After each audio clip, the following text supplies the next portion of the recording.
Hello and welcome. This is a different project for this page, hopefully the beginning of a new chapter. I am actually interviewing Gothi Torna Braggison, a good friend of mine, and we wanted to discuss the common questions and critiques that are leveled against Asatru, our native European spirituality, by missionaries and evangelists. Gothi Torna, thank you for coming. You're welcome. How you doing, Brad? I'm doing excellent. It's early in the morning. We're getting through our coffee and just coming online, but I'm very excited for this discussion. I am as well. All right, so I have a couple of questions here. We mentioned before we started recording that we're going to play pretty fast and loose with where we go from question to question, but I'm going to hit you with a bunch of questions at first and give you time to respond. So, despite being a federally recognized religion, critics will write off Asatru as not being a real religion due to it not having the body of dogma or sanctioned canon teachings of something like Christianity. How do surviving texts like the Eddas and Sagas inform Asatru? And is having a single doctrine of the faith even a goal for practitioners? All right. So, first thing I'd like to say is that, while I myself don't believe in Christianity, I do believe that, folks should have the right to believe what they want to believe. And nothing that I'm writing here is, or saying here rather, is meant to, call them out or basically do what they're doing to us and say that, your religion is wrong. I feel that it's wrong for me. And these questions I'm answering so that to build some understanding, right? So I ordered some of my thoughts last night, and I wrote a couple of quick paragraphs down. I thought I would read out, and we can kind of take it from there. So Absolutely. what I have is Abrahamics. Right off Asatru because it doesn't look like the universalist beliefs inherent in Abrahamic faiths. The base of all indigenous European spirituality is in nature and the house religion itself, not in a codified canon or an all-encompassing hierarchy. Each family, clan, and tribe would have an array of different practices. For example, families would worship their direct ancestors. The ancestral worship radiates outward, the high gods being ancestors to a much larger body of descendants. Our gods can be described in a tripart way. As number one, representations of our eldest ancestors or the progenitors of our tribes. Number two, an animistic representation of the forces of nature.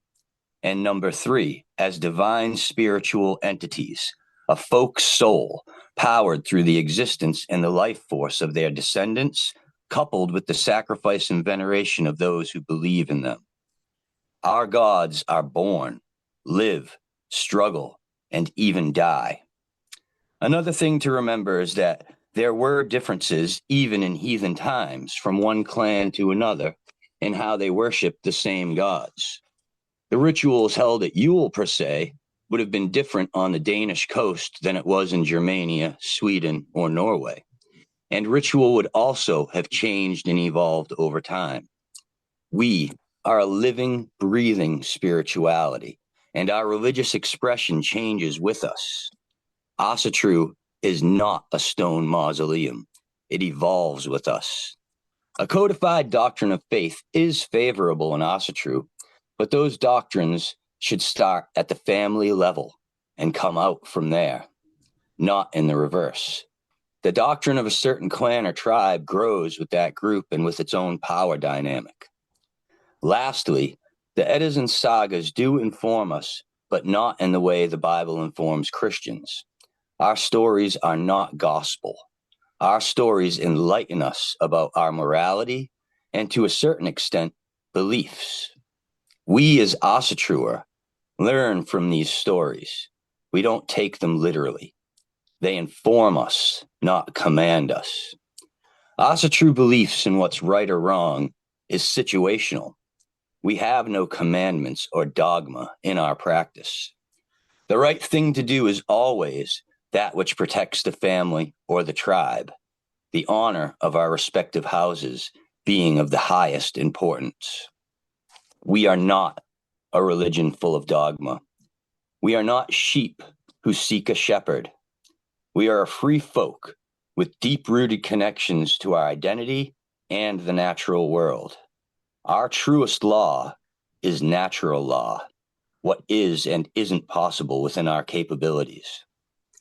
And to quote the Alliance's founder and my great friend, the late, great Valgard Murray, we are not a religion. We are a spirituality, a culture, and a people. Hails to that. And I do actually, I wanted to let you have your full read off there, but I do just want to agree with you that this is not being done to be combative with Christians. I have good friends that are Catholics and other denominations, and honestly, some of the conversations I have with them, maybe this isn't their intention, but they're an excellent whetstone upon which I, can justify and understand my own practice better. You need to test steel against something, and I think that this dialogue, there's a potential for it to be fruitful and useful. Of course, you've been doing this longer than most people in the world. A lot of critics don't have that kind of open attitude towards the discussion, but some do. And I think that those are some of the more fruitful and interesting debates that I'm having online at this point, because politics is pretty sour. So now we're on to bigger and more important questions. I agree. I have a lot of contact with Christians. I mean, just like many Asatruers, there's Christians within my own family, maybe not my immediate family, wife and children, but within my extended family. Um, Not by any way does that make me, dislike them or think that they're, completely wrong in the way they live. I think our morals and values and our shared ancestry is enough to connect us together, and that there's plenty of room for different schools of thought or philosophies within that sphere. Absolutely. So another one of the central questions, or maybe the deeper topics that I will frequently be challenged with, and I know you have as well, is the claim that to use the common vernacular, pagans, as Asatru, we don't have the same universal truth or morality claims. And this goes all the way from people, basically pointing out we don't have a Ten Commandments down to very long and like collegiate level essays on ethics and sort of questioning how we're deriving morality. Uh, is paganism at odds with objectivity, be that moral or metaphysical? You mentioned briefly the Eddas and Sagas already, saying they're informative, but they're not dictates. So, I mean, I would say, and again, as I had mentioned, natural law, and I mentioned our houses, and I mentioned a lot of these things. Our morality, again, is situational. So let's take the Christian commandments, right? An easy one: thou shalt not kill, right? So by Christian doctrine, if someone came to your house and raped your daughter and got away, and you went back to that guy's house the next day and killed him, that would be considered murder. That would be considered a sin. Within our spirituality, that would be considered completely justified and a correct action to take. So that does not mean that we have no morality. We most definitely see, something as murder as a bad thing. But what is the difference between, murder and self-defense, or murder and killing? And I think that there is a difference between murder and killing. The murderer kills somebody in a dirty, despicable way. The murderer comes up behind you and slips the knife in your back.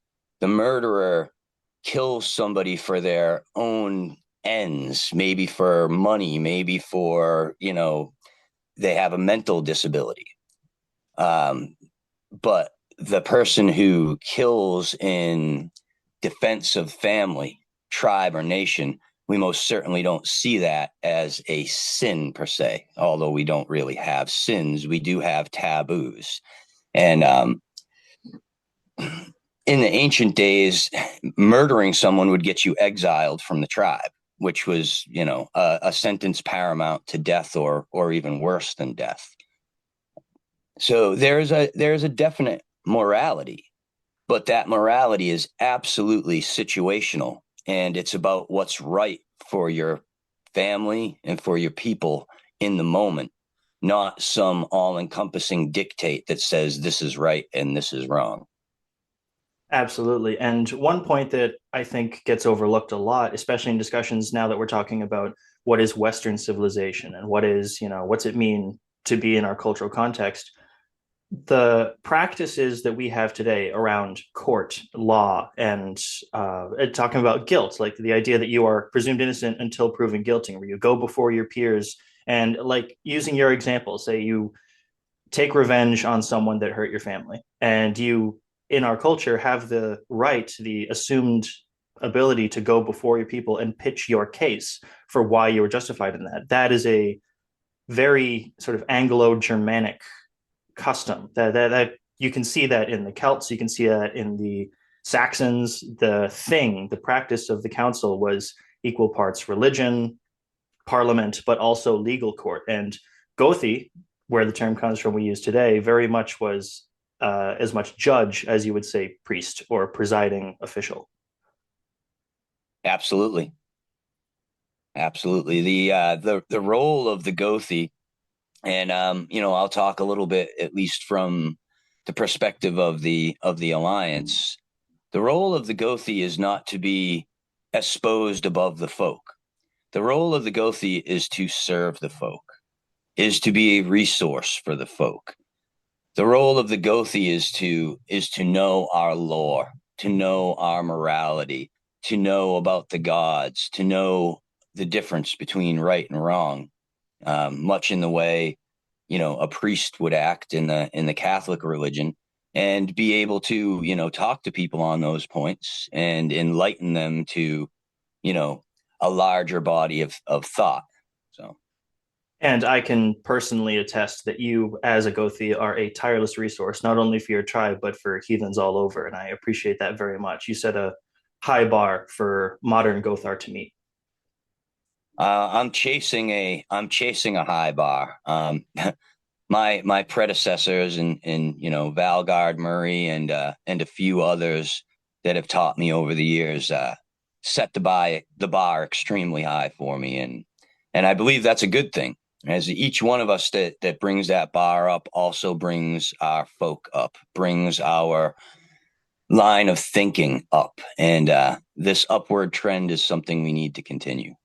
Because we're in difficult times. And I don't think anybody of any denomination or religion will deny that. But the attitude that we take towards it, both as maybe communal leaders, but even as individuals and heads of households, to bring it back around to the house being the origin of so much of our praxis, is essential. And I think it's something that is grounded and real and practical in a very distraught period, which is one of the strengths of the troth that I've seen. Your Kindred is an excellent example of our ideals being lived out, and I aspire to it, and I'm inspired by having seen it. Well, we do our best, of course. It is a labor of love and a long work. For me, my kindred started with just my family, which is how many and most kindreds start, and I feel it's a very good and natural way to start a kindred. And it radiated out from there to take in other families and bind us together in our troth. Um, that being said, having that kind of support system and moral base and community to draw from, it empowers us all. So I can't voice enough how important it is to make these connections with each other, and how much more powerful your ritual is and your beliefs can become when you have a resource of other folks to worship with, to talk, about things with, and to support one another in our endeavors.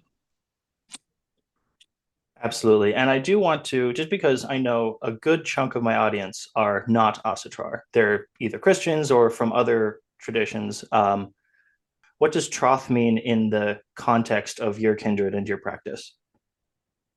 So I suppose the easiest way to put that would be, to go back and look at the word Asatru itself, right?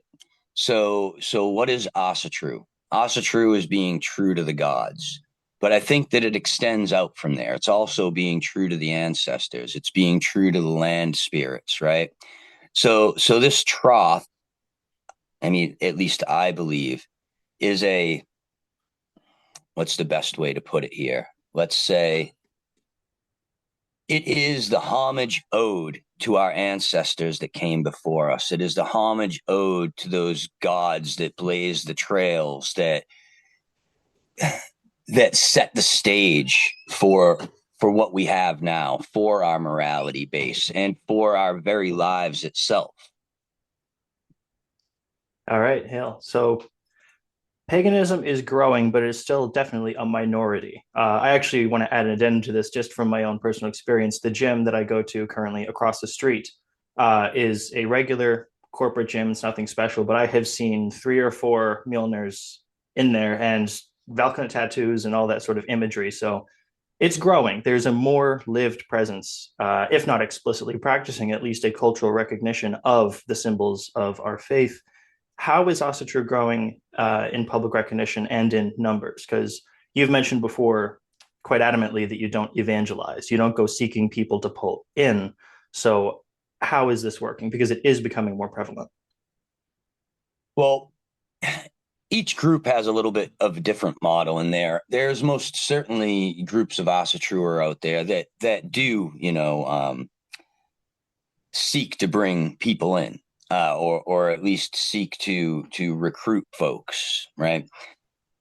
It is our thought that people need to come to this on their own, and that forced kind of conversions are not a good thing.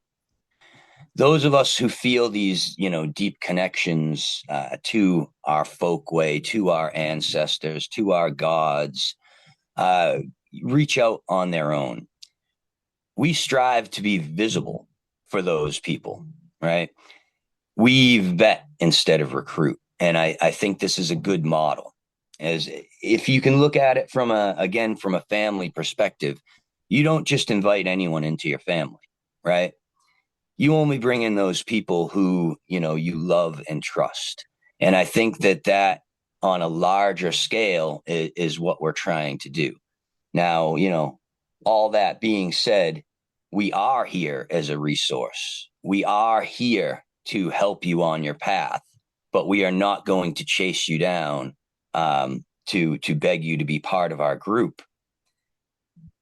What we do want to do is expose our morality, is to expose our ancestors and our gods. And the amount of attention that paganry in general has gotten lately has most definitely been large. I've seen a lot of ebbs and flows over time. um, right now there seems to be a big resurgence. I have a lot of interest from young people, especially Gen Z, going across the boards. I'm speaking with people in Australia and England, all over the United States. And it's really nice to see. I think it has a lot to do with this kind of awakening or noticing that's been happening as of late. The corruption of most of our main institutions has become so transparent that anyone with an analytical mind is really off put by what's going on and by the truth that's kind of spilling out of the cracks everywhere. The assumptions that have undergirded modern culture for so long are absolutely falling apart. And as younger people do wander out and start looking for real answers, I think I'm extremely encouraged to see folks turn. I mean, I made the joke on my page many times before, we need to get the lifters reading and the nerds in the gym. Like, get the guys that are already very physical reading the Iliad and the Eddas, and even books from cousin traditions like the Bhagavad Gita. I have found extremely rewarding to study. And that is happening. The term nerd used to connote being extremely like bookish and involved in these sort of niche interests, maybe for a particular franchise or even just general historically, right? A history nerd. For the most part, now when people describe nerdy subculture or topics, it's like I absorb nothing but what's put out by Hollywood. And that's very stale. And young people aren't really taken in by that the way they used to be. At least a growing proportion is not. And when the provided culture by the, mass state is stale and boring, then people are going back deeper. I do want to shout out the Arc, a mutual friend of ours who's doing excellent work to read a lot of this very heavy material and pull it forward in a way that younger people can be introduced to it. I have a pile on my desk here of books from the Ulster cycle that you lent me that I'm digging into currently and very much enjoying. But this is a subculture, I think, that is not necessarily pagan, but seems to be veering that way very strongly, or there's a lot of overlap.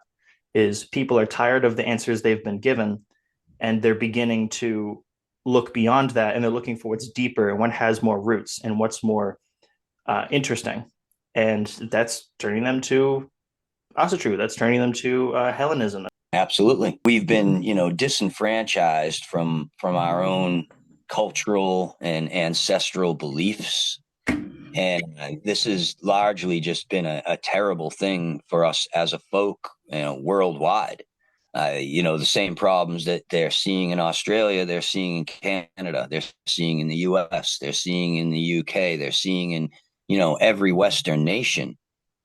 It's all due to this, larger and encompassing kind of leftist and globalist type of viewpoint, which basically, crushes culture. It crushes truth. It, turns everyone into a commodity, into a slave, where your life is lived in service to these ultra wealthy, and these ultra wealthy are probably amongst the worst, immoral, degenerate, and evil people on the planet.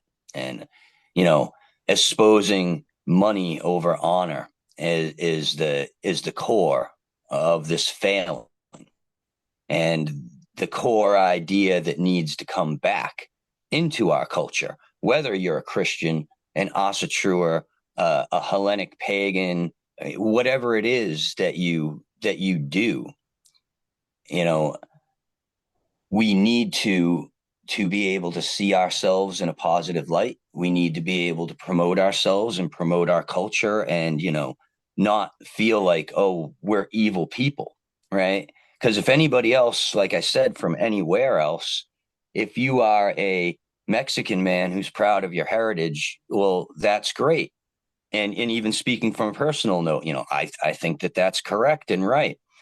But if you're a, European person, and you want to, venerate your ancestors and talk up your culture and your people, well, then you're automatically a Nazi, whether there is any hate involved in it or not.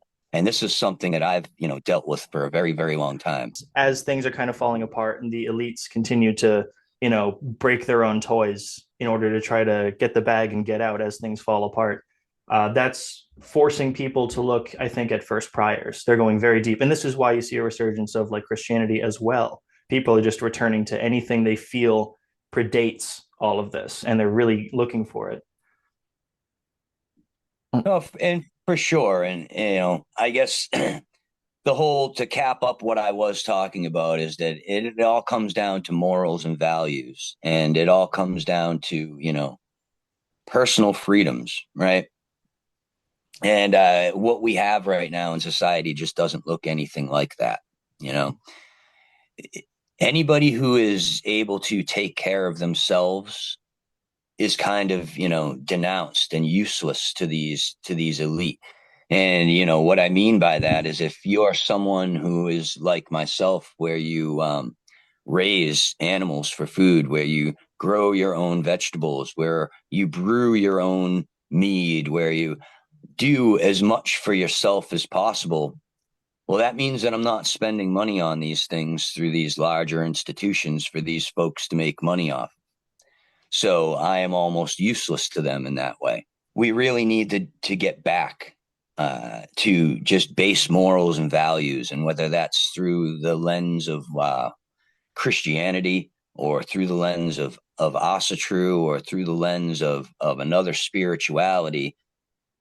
I don't think that that necessarily matters. What matters is that you notice the world as it is. You see the crippling wrongs that are within it, and strive to change that for the better, for our next generations, for our children and our grandchildren. Um, Especially in the last years, as an American, I've watched the, American dream die. The ability of young people now to get married and have a house and support children has become, nearly impossible. And that is just such a terrible thing.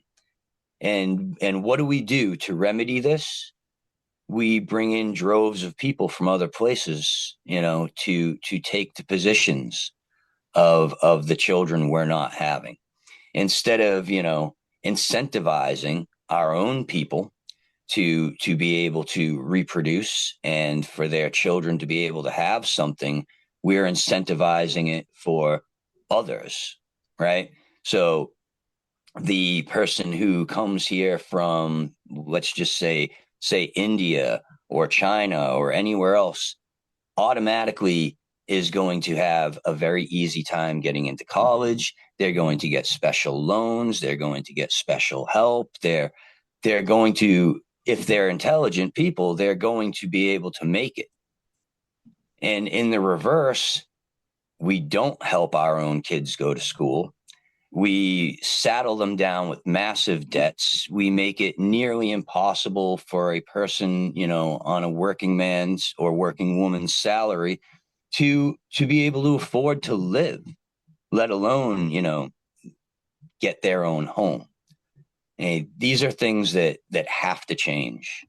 They have to change, or else there at some point is going to be, an implosion.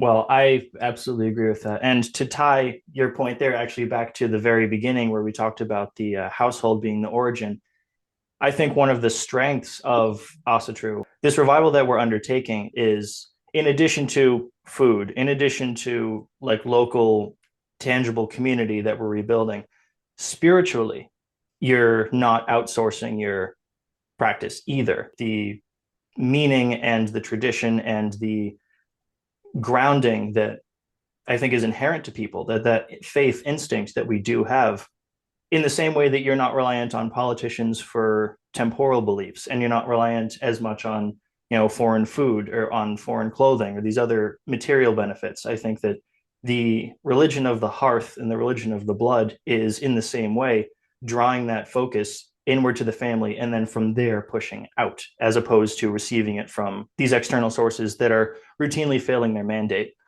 I'm getting the 5-minute warning from the website, so we're going to wrap it up around that point. But any closing thoughts? My closing thoughts are this: folks, look to yourselves, look to your heart, to your mind, to know that which is right. Protect what you have, protect your own, your family, your community, and never apologize. Hails to that. Gothi Torna Braggison, thank you so much. Hail, Brand. Talk to you soon, brother. See you soon.